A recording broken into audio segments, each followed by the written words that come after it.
I'm telling y'all, when I see these lists of non-benders and where you guys would rank them and who's got more skill and who's got this and that, I need to see Tokuga on these lists. I need to see people bring up Tokuga. This dude was an actual problem. Skilled swordsman and chi blocker, a very deadly combination. When we're introduced to him, he's sitting there perched up like Batman watching his own gang, the Triple Threats, get straight up mollywopped. Only then does he step down and solo the entire Creeping Crystals gang by himself. Too fast for them to do anything about it. With his swords and his chi blocking, he runs right through them and he's gonna kill them before he's interrupted. This is somebody you genuinely want nowhere near you. Like, you have to keep your distance because chi blockers are already hard enough to fight for benders. But a dude who's also a master swordsman, you're pretty much dead if he gets close. And we get a super quick backstory of Tokuga where he essentially came out of nowhere and just started running the streets, killed the old leader and recruited everybody else, and whoever didn't fall in line got packed up immediately. So when it came to street level people in the Avatar verse,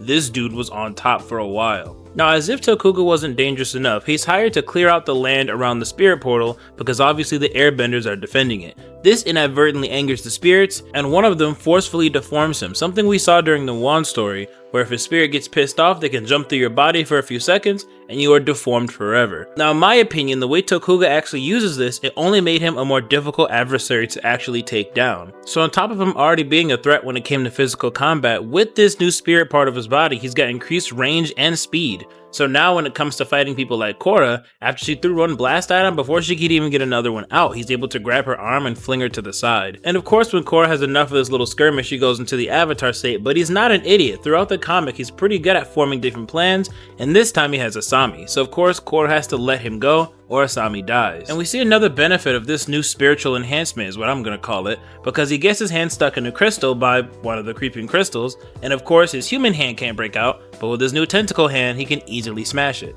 We see another example when Korra gets the upper hand and metal bends his arm so that he can finally be incapacitated, only for him to rip straight through the steel and run after Korra. And I brought up his increased range before because, as you guys know, most chi blockers compensate for their lack of range by being far more agile than most benders. But with his tentacle, he can be a long-range chi blocker, and this is how he gets the best of Korra. And this is one of the main reasons I think he's gotta start being brought up when it comes to non-benders.